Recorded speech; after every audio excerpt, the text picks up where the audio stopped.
Welcome everybody, million dollar কোয়েশ্চেনে আপনাদেরকে স্বাগত। আজকে আমরা যে বিষয়টা নিয়ে আলোচনা করব সেটা হচ্ছে এই প্যান্ডেমিক সিচুয়েশনে দুর্গাপুজোয় কিভাবে আমরা নিরাপদে ঘুরবো। মহালয়া হয়ে গিয়েছে এবং দুর্গাপুজো খুবই আসন্ন, সুতরাং প্রত্যেকের মনে একটা দুশ্চিন্তার কালো মেঘ দেখা দিয়েছে যে দুর্গাপুজো তো হচ্ছে পশ্চিমবঙ্গে, কিন্তু দুর্গাপুজোয় কিভাবে আমরা ঘুরবো। এখানে করোনা ভাইরাসের একটা আবহ রয়েছে, তো সেই পরিস্থিতিতে দুর্গাপুজোয় কি কি সতর্কতা অবলম্বন করলে আমরা খুব নিরাপদে দুর্গাপুজো উপভোগ করতে পারবো। হয়তো কিছু আমাদেরকে এবছর পরিত্যাগ করতে হবে, কিন্তু তা সত্ত্বেও আমরা কিছু নিয়ম কানুন যদি মেনে চলি তাহলে কিন্তু আমরা মোটের ওপর একটা খুব ভালো করে পুজো উদযাপন করতে পারবো।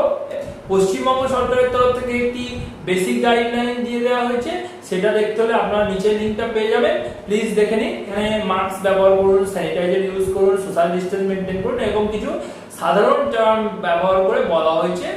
এই ভিডিওটা সেইটাকে কেন্দ্র করে এখানে আমি ডিটেলসে পুঙ্খানুপুঙ্খ আলোচনা করার চেষ্টা করব, কিভাবে আপনি সম্পূর্ণ নিরাপদে পুজো ভ্রমণ করতে পারে, সেক্ষেত্রে করণীয় বিষয় কি কি হতে পারে। বলা ভালো একটি ভিডিও নয়, অনেকগুলি ভিডিওতে, কারণ আমরা পুজোর শপিং থেকে শুরু করে পুজোর অঞ্জলি, পুজোর ঘোরাঘুরি, পুজোর খাওয়া দাওয়া সমস্ত কিছু নিয়ে আমি ডিটেলসে আলোচনা করছি। বয়স ভিত্তিক ভাবে বয়স্ক মানুষরা কিভাবে পুজো দেখবেন, শিশুরা কিভাবে পুজো দেখবেন, তাদের ক্ষেত্রে কি কি সতর্কতা অবলম্বন করতে হবে তার ডিটেলস গাইডলাইন আমরা এখানে দেব। অবশ্যই ইন্টারন্যাশনাল গাইডলাইন্স মেনে এবং আমাদের সরকারি যে বিধি নিষেধগুলো দেওয়া রয়েছে সেগুলোকে মেনে। সুতরাং চলুন ভিডিওটা শুরু করা যায়। আমরা প্রত্যেকেই নতুন জামা কাপড় পরে পুজোয় বেরোতে ভালোবাসি, তো পুজোর শপিং একটা খুব গুরুত্বপূর্ণ বিষয়, তাই আজকের প্রথম ভিডিওটা পুজোর শপিং দিয়ে শুরু করছি।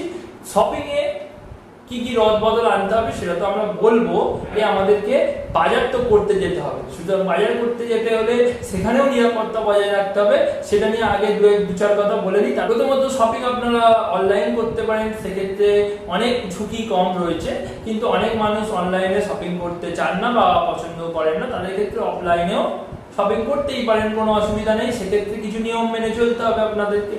অনলাইনে যদি আপনি শপিং করেন তাহলে আপনাকে শপিং এর ডেলিভারি দেওয়ার পর জিনিসগুলোকে 2 থেকে 3 দিন সেটাকে ফেলে রাখতে হবে। তার কারণ সেখানে করোনা ভাইরাস থাকতে পারে, সেখানে ড্রপলেট গুলো থাকতে পারে, সুতরাং সেটাকে স্যানিটাইজ করুন এবং 2 থেকে 3 দিন ফেলে রাখুন। এটা করলে খুবই নিরাপদ হবে।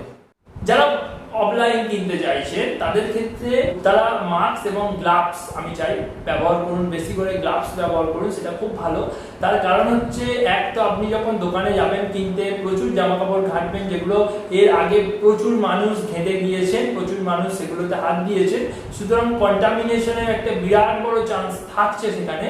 তো সেইটার হাত থেকে রক্ষা পাওয়ার জন্য আপনি একটা গ্লাভস ব্যবহার করতে পারেন, জাস্ট লাইক দিস, এরকম একটা গ্লাভস আপনি ইউজ করতে পারেন।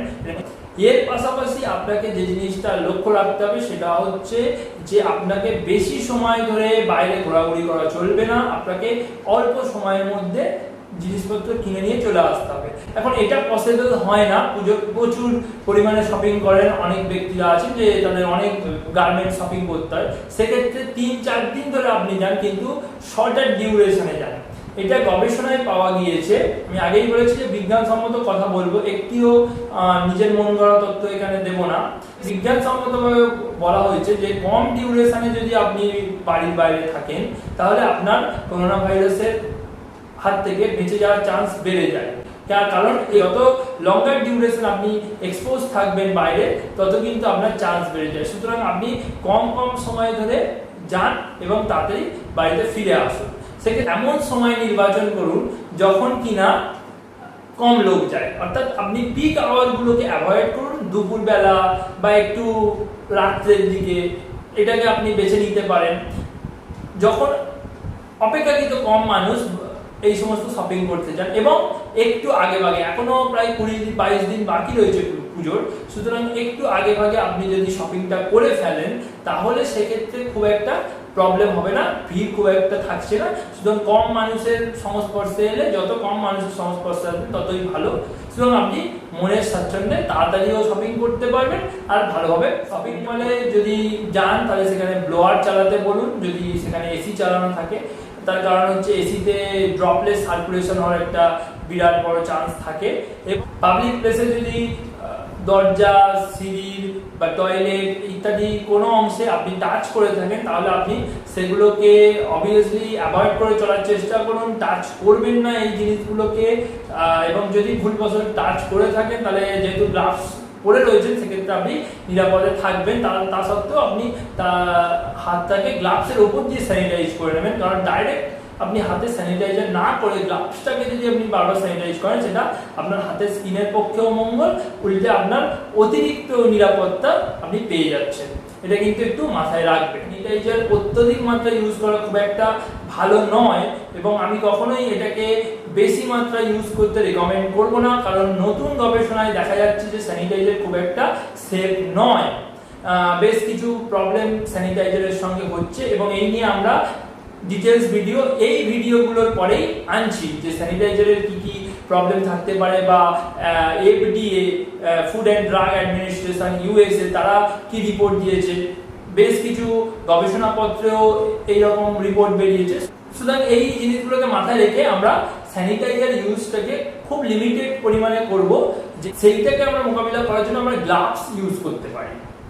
তো আপনি গ্লাভস ইউজ করবেন, সেক্ষেত্রে আপনি যদি ফেস শিল্ড ইউজ করতে পারেন খুব ভালো হয়। আমরা রেকমেন্ড করব ফেস শিল্ড ইউজ করার জন্য, না করতে পারলে অবভিয়াসলি চশমা ইউজ করতে পারেন। তো এটা করলে খুবই নিরাপদ হবে। আশা করি আপনাদের পুজো খুব ভালো কাটবে, সকলে সুস্থ থাকুন।